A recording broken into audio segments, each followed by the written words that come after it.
మహారాజా, ఇటు ప్రవేశం నిషిద్ధం. ఓహో, నిషిద్ధమా? అలాగే.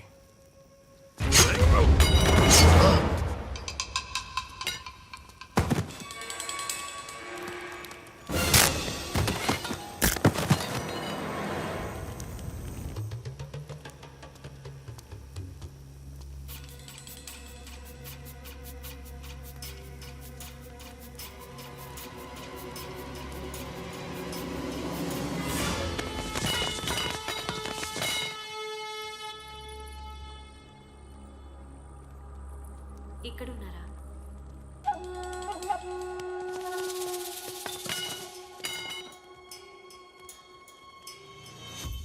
ఇందా, ఈ ఇంటి కోడలుకుండే ముఖ్యరా. ఎవరైనా వస్తే ఇచ్చేయండి, రేపు వెళ్ళిపోతున్నాను.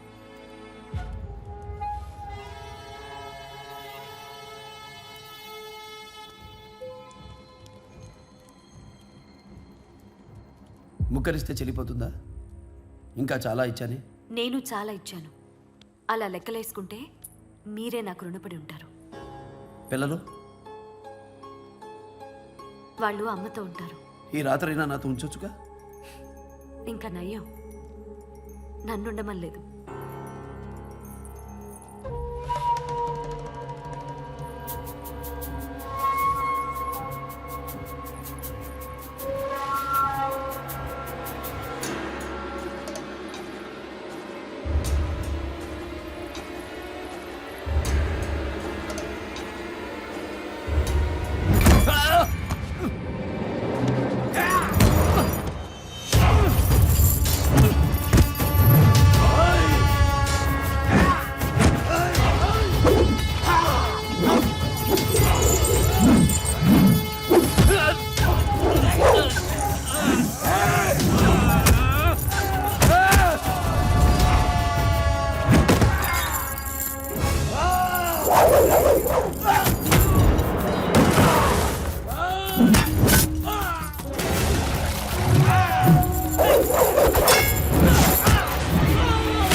ఇంత రక్షణ వలయాన్ని దాటి శత్రువులు కోటలోకి ప్రవేశించారంటే మనిషి తోలు కప్పుకున్న తోడేళ్లేవో మన మధ్యే తిరుగుతున్నాయి.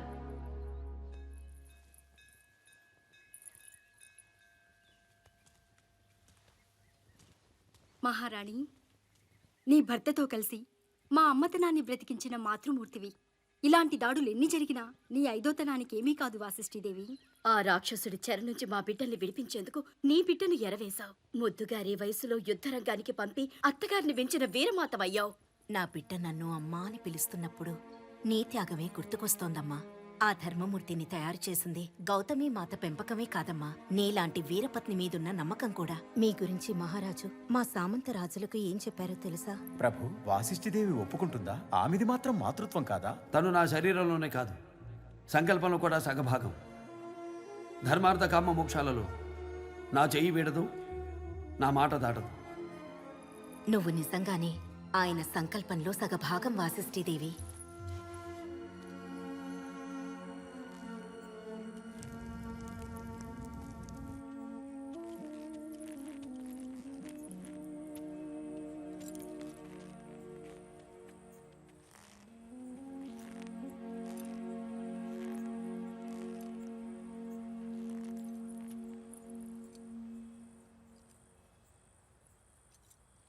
వాసిష్ఠి, కన్నీళ్లు కూడా గుర్తుపడతారా?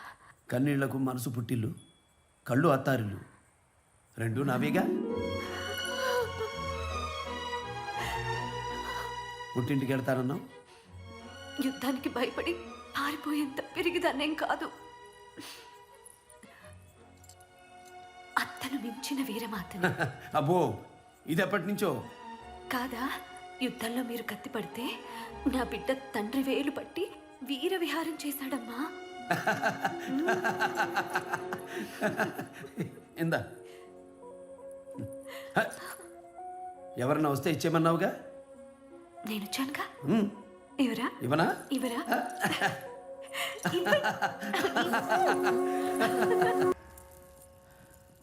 మీరు? ప్రభు, తన పేరు ఎథీనా. పశ్చిమ తీరంలోని పారసీకులు. వాళ్ళ తాతగారు ప్రపంచ యాత్రికులు. మన సంస్కృతి నచ్చి సింధు పరివాహక ప్రాంతంలో స్థిరపడ్డారు. అందుకు మా కళలు అబ్బినందుకు, మమ్మల్ని అబ్బురపరిచినందుకు. మీ గురించి కథలు కథలుగా విన్నాను. ఇప్పుడు మిమ్మల్ని కలిసే అదృష్టం కలిగింది. అది మా అదృష్టం. ప్రభు,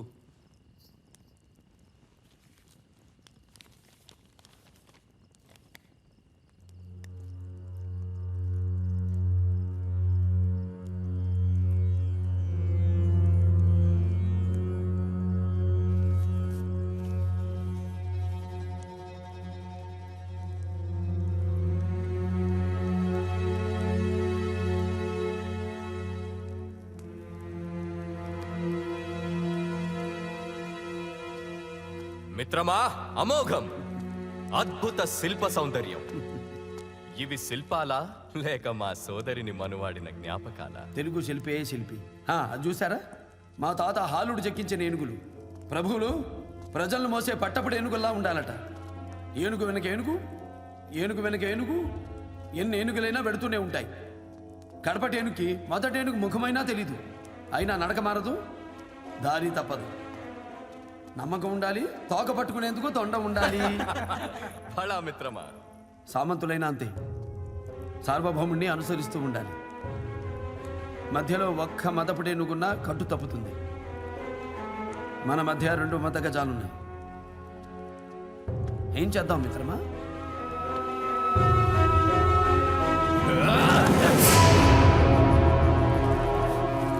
అప్పటి అలెగ్జాండర్ నుంచి ఇప్పటి డెమిత్రియస్ వరకు వరుస పెట్టడానికి మన దేశం పరదేశీయుల పడక కదా. యవనులతో చేతులు కలిపావా లేదా? శత్రువులు కోటలోకి ప్రవేశించడానికి సాయం చేశావా లేదా? ఓడించా, మారలేదు. క్షమించా, మారలేదు. వధించా, ఇక మారాల్సిన అవసరం లేదు.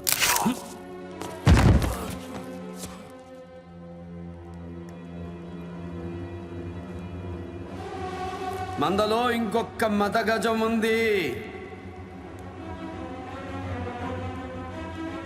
సమయం లేదు మిత్రులారా. క్షమించండి ప్రభు. ఆ యవన డెమేట్రియస్ సింధుని ముట్టడించాడు. ప్రశాంతమైన పరివాహక ప్రాంతాన్ని శ్మశానం చేశాడు. దేవాలయాలు ధ్వంసమవుతున్నాయి. ఈ కళ్యాణరాజు కాంజీరావు నాకు కబురు పంపాడు. యవన సేనకు సాయం చేస్తే నన్ను, నా రాజ్యాన్ని వదిలేస్తారని ఆశ చూపాడు. ఆ స్వార్థంతోనే ఈ అనర్థానికి పాల్పడ్డాను ప్రభు. షహరాటుల సంహారంతో కొత్త శకానికి నాంది జరిగింది. ఇక యవనుల ఖననంతో పాశ్చాత్యుల సమరాలకు అంతక్రియ జరగాలి. ఇదే ఆఖరి యుద్ధం కావాలి. ఇప్పటికి ఉనికి నిలుపుకున్నాం, ఇక ఉనికి చాటుకుందాం. నూతన నిర్మాణమైన భారత రాజ్యాన్ని పరదేశపు నెత్తుడితో ప్రక్షాళన చేద్దాం.